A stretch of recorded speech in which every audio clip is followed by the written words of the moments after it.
ये दीदी, हम रंभा देवी रंभा शिव चर्चा गीत चैनल के माध्यम से आप सबके बीच में बड़ा ही एगो सुंदर कथा सुनावे जाता नहीं। रउरा सब ए कथा के सुनब, आप बड़ा दुलार प्यार दे। आप सबसे आशा ना बल्कि पूरा विश्वास बा कि रउरा सब हमरा हर गीत के, हर कथा के रउरा सब दुलार प्यार देहिला। आए ई कथा रक्षा बंधन से जुड़ल बा। एगो भाई बहन के अटूट प्रेम कहानी बा। रउरा सब बड़ा ध्यान से सुनब जाए। ए दीदी देखी, एगो गांव रहे। वो गांव में एगो किसान रहत रहलन। वो किसान के एगो लड़का एगो लड़की रहे लो। ए दीदी, किसान जवन रहलन आपन बड़ा बढ़िया से खेती बाधारी करस, खूब अच्छा से अपना बच्चन के पालन करस, खूब बढ़िया से उन्हें लोग की जिंदगी बीते। किसान के मेहरारू जवन रहली दीदी, भगवान शिव गुरु के भक्त रहली। जे तरह हमनी के भगवान के शिष्या बानी जा, गुरु जी के गुरु मनले बानी जा, ओ सही उहो किसान के मेहरारू भगवान शंकर जी के गुरु जी के शिष्या बन रहली, गुरु जी के गुरु मनले रहली।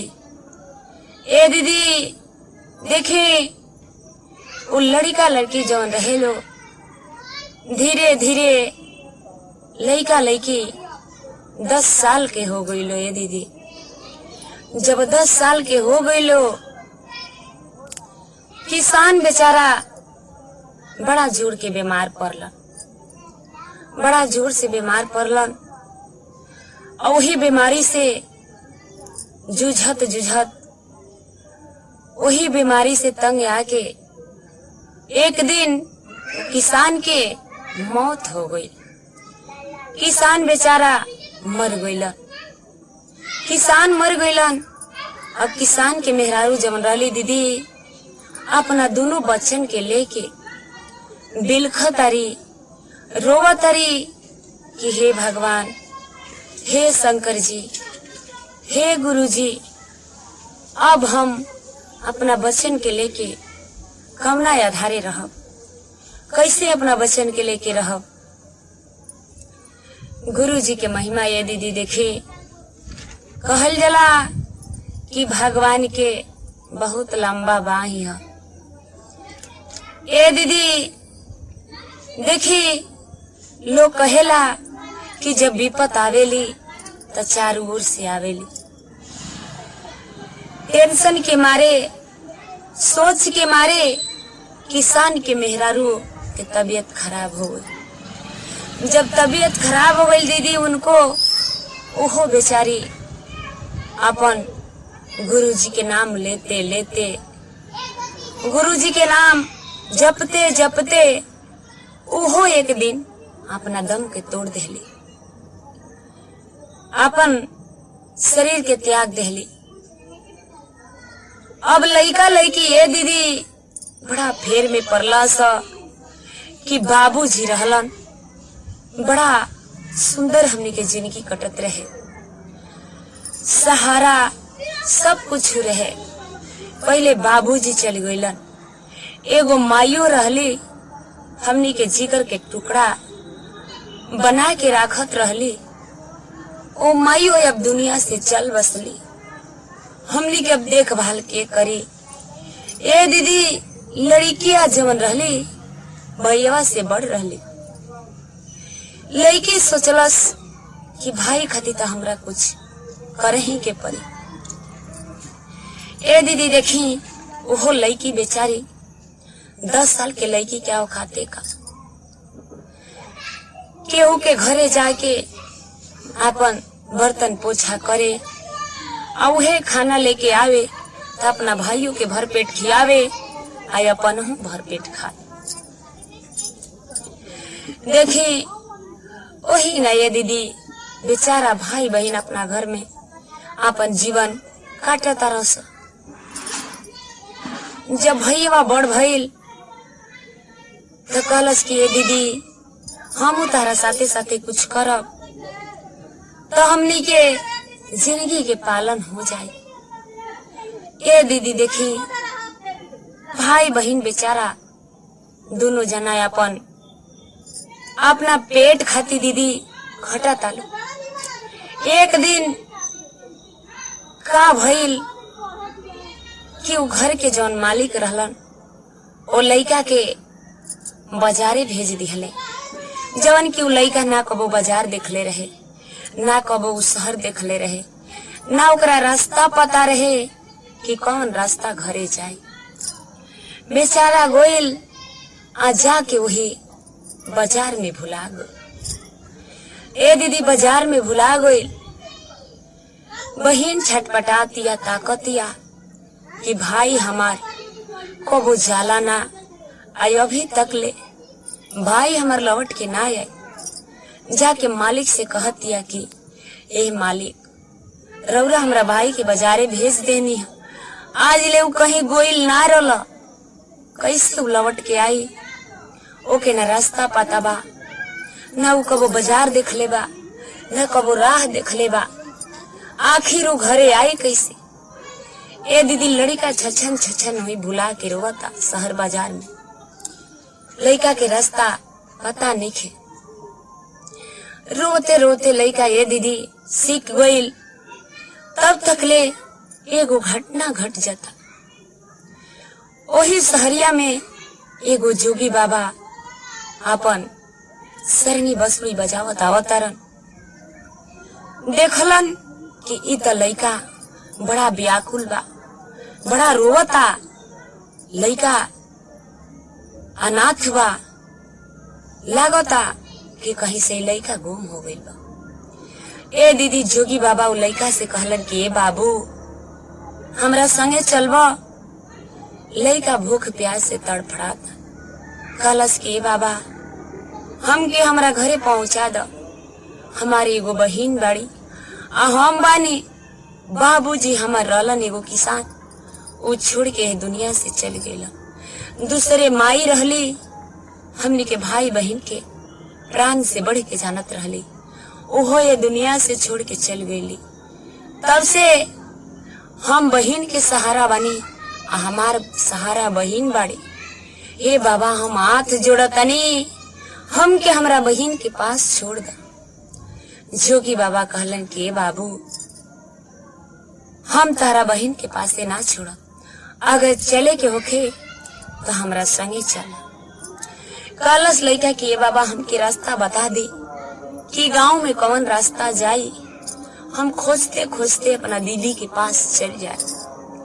बाबा कहलन कि हमू अनजान बनी, हमरो के रास्ता पता नहीं खे, हम तहरा के का बताई। ए दीदी लइका बड़ा फेर में पड़ल। कहलस कि बाबा तब हमके अपना सथवे ले ले चला। ए दीदी उ जोगी बाबा अपना संगे वो लइका के राख लेहलन, ले गइलन। ले जाके वो लइका के साथे साथे जोगी बना देहलन। लइकी छछनतिया रोवतिया कि एगो हमरा जीवन के सहारा हमर भाई बचे रहे। हे प्रभु ओहो भाई के हमरा से छीन लेहला।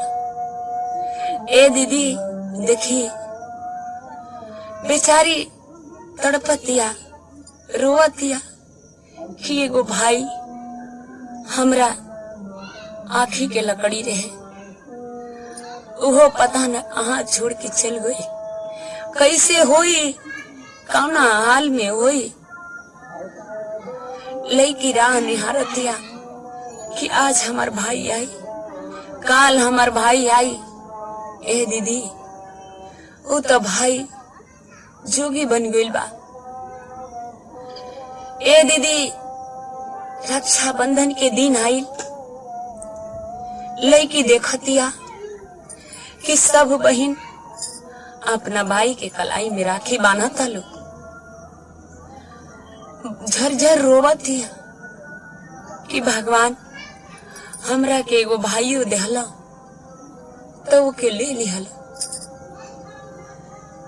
लड़की के दिल पर का बीतता। ए दीदी देखी, संसार में लोग कहेला कि जब तक ले भाई के प्यार ना मिलेला तब ले बहन के आत्मा खुशहाल ना होला।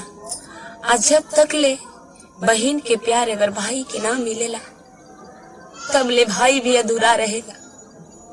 ये एगो पवित्र त्योहार है। बहन ई ना कहेली कि भैया हमरा के सोना चांदी दी है, हमरा के गाड़ी बंगला दी है।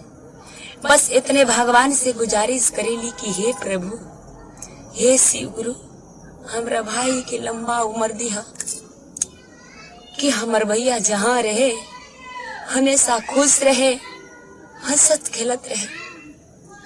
ए दीदी, रक्षाबंधन के दिन बा, सब बहन अपना भाई के राखी बांधत रही, खुशी के मारे हंसत अरी खेलत अरी।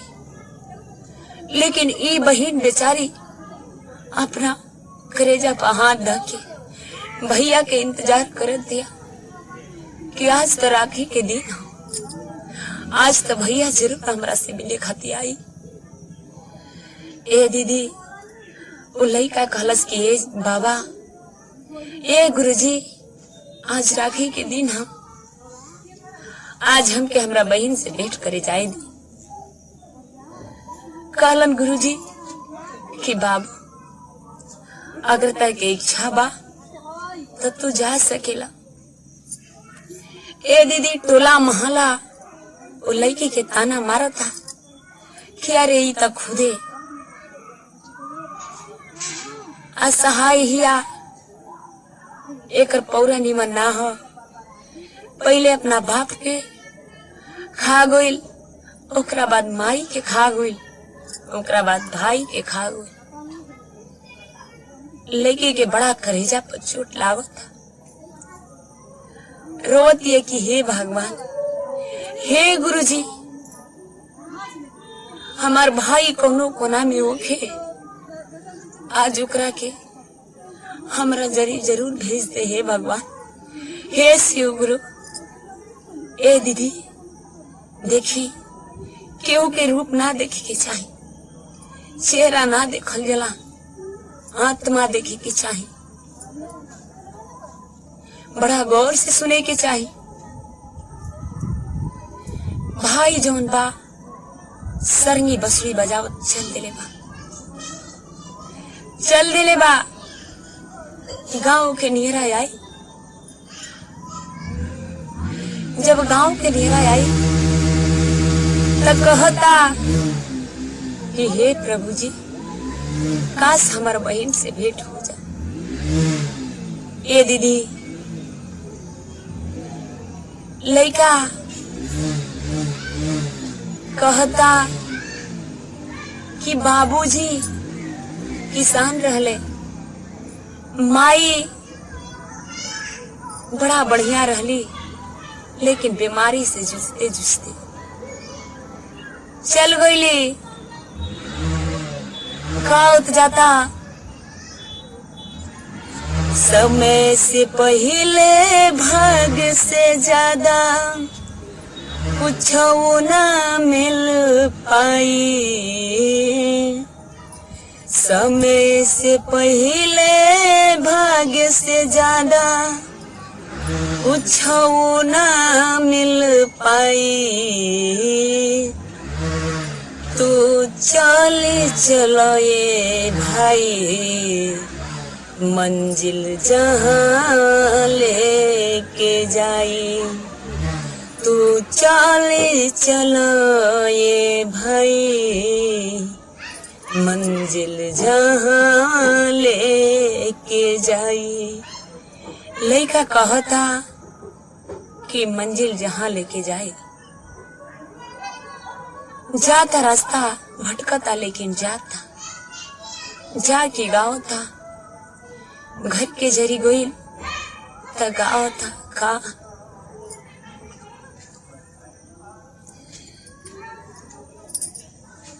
आजु रक्षा बंधन ए बहिना भैया के कलैया हो सोना भैया के कलैया हो सोना ए बहिना कामना हो नगरिया तोह के खोजिए राम ए बहिना कामना हो नगरिया तोह के खोजिए राम कामना ही गलिया ये बहिना तू रे रोइलू अरे तू रे रोइलू हो कामना रे नगरिया तोह के ढूंढिले राम ए बहिना कामना रे नगरिया तोह के खोजिले राम कहत लइका कि ए बहिन आज हमर कलाई सुनाबा तारा के कौना नगर में खोजी तू कौना बाड़ू कौना गली में बाड़ू हे बहिन आज तारा भाई के कलाई सुना रह जाए बहिन कहतिया कि आज जो हमार भाई रही तो हमरा के कोई ताना ना मारी कहतिया कैसे कहतिया आज जो दी रही तो ये भैया बनती तोह के रखिया रे बनती तोह के रखिया हो नाही सुनती लोगावा के ताननुए राम ए राम हो नाही सुनती लोगावा के ताननु हो राम तोहरा खाती हो ए भैया तड़पे ली बहिनिया रे तड़पे ली बहिनिया हो आजुए के दिनवा कहवा बाड़नु हो राम ए भाई हो आजुए के दिनवा कहवा बाड़नु राम आरे देखेला नयनमा ए भैया तो हो रोजे रहिया रे तो हो रोजे रहिया हो बहिनी करेलीन तजारनु हो राम ए भाई हो आई जैत बहिनी के दुआरनु हो राम बहिनै ननु रोए भैया तड़पे ला करे जावा रे तड़पे ला करे जावा हो कामना नगरिया तोह के ढूंढिनु राम ए राम हो कामना हो नगरिया तोह के खोजिले राम ए दीदी बहिन तड़पतिया रोवतिया कि भाई तो के कामना नगर में खोजी ओने भाई तड़पता कि ये बहिन अरे आज राखी के दिन हा, अगर ना मिलबो तो हमार कलाई सुना रह जाए। ए दीदी, एह दिन पर जब ना बहन के बाई ना हुई, ओ बहन से जाके दर्द पूछा। जब ना भाई के बहन ना हुई, ओ भाई से जाके दर्द पूछा कि भाई बहन के प्यार का कहाला। ए दीदी, उ लइका धीरे धीरे घर के रास्ता पकड़ लिहलस, जाके बोला था कोई घर में बा। लड़की सुनलस, कहती बुझाता हमरा भाई की आवाज। जाती तो देखती कि तो जोगी। कहती हे बाबा का बात बा।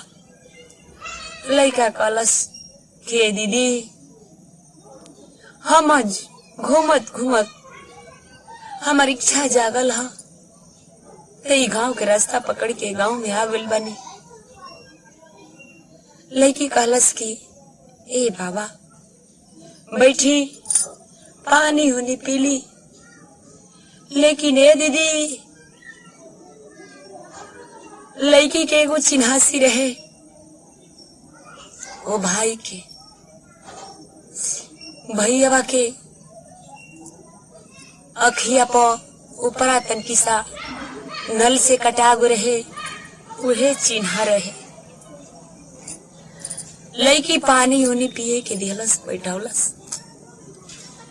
पूछतिया कि ये बाबा इतना नादान उम्र में जोगी बनला के का जरूरी रहे।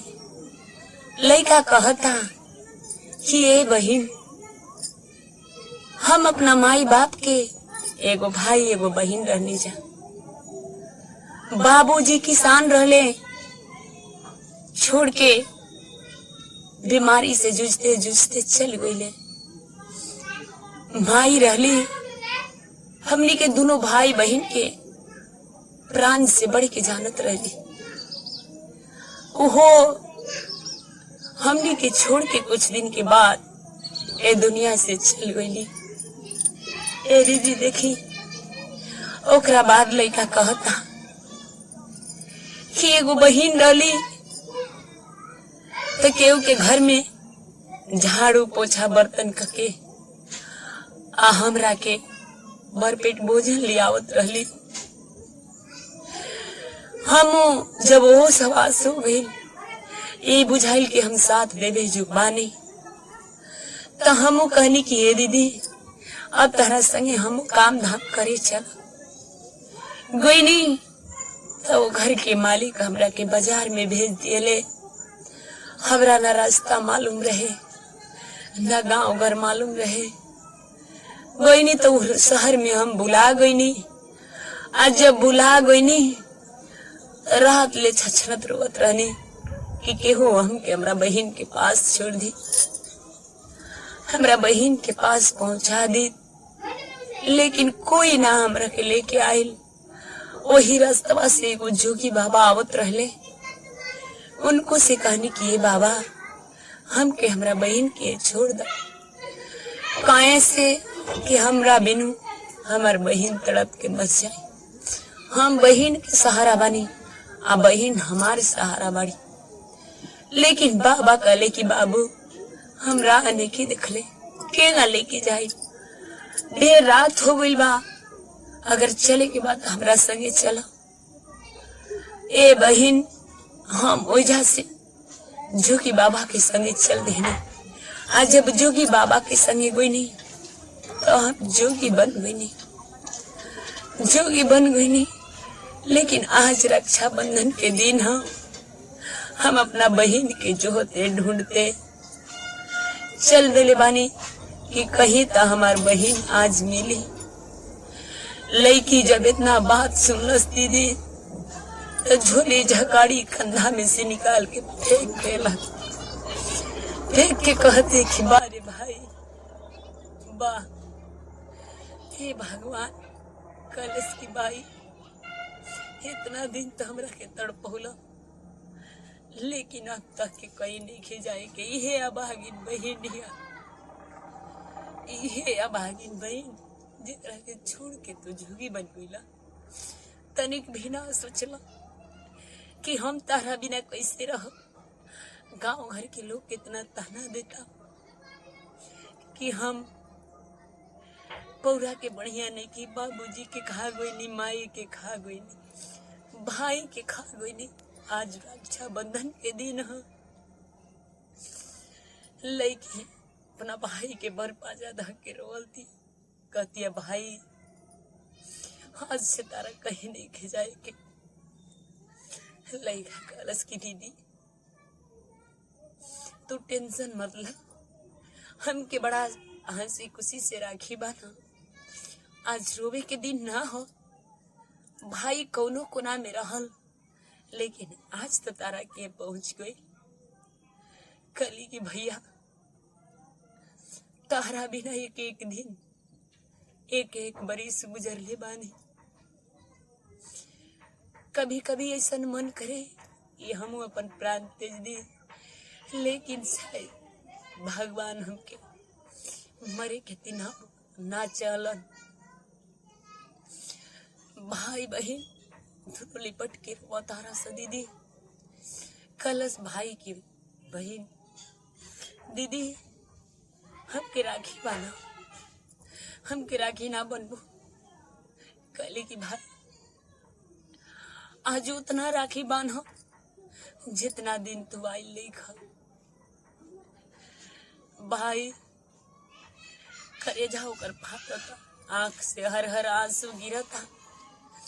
बहन जोर बिया कलाई में राखी बांधती, जब राखी वखी बांध दिलस फिर भाई अपन सरंगी बस पे उठावत। बहन कहलस कि भैया अब भगवान खाती हमरा के छोड़ के मत जा।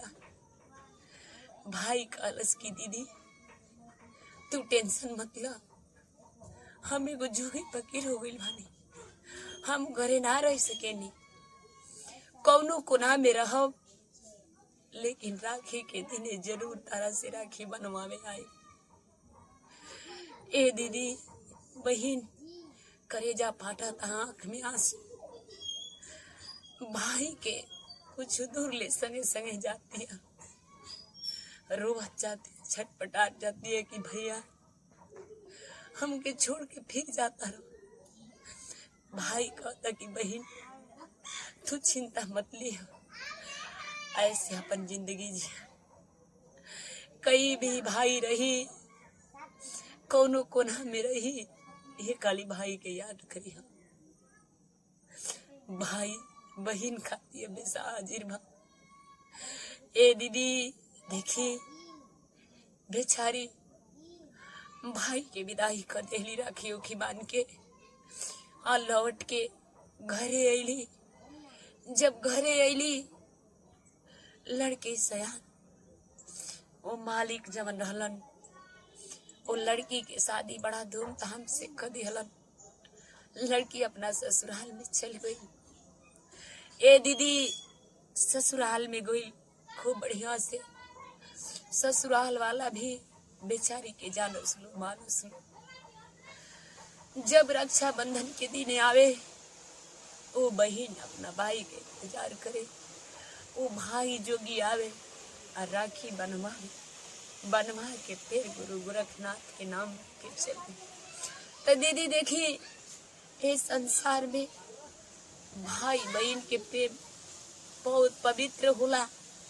ये प्रेम लेखा ना कोनो आज ले प्रेम बैल बाना हुई। आई हम अपना बाड़ी के ये ध्यान बताने, अगर जो कथा अच्छा लागल हुई तो हमके दुलार प्यार जरूर दे। प्रेम से बोली शंकर भगवान की जय।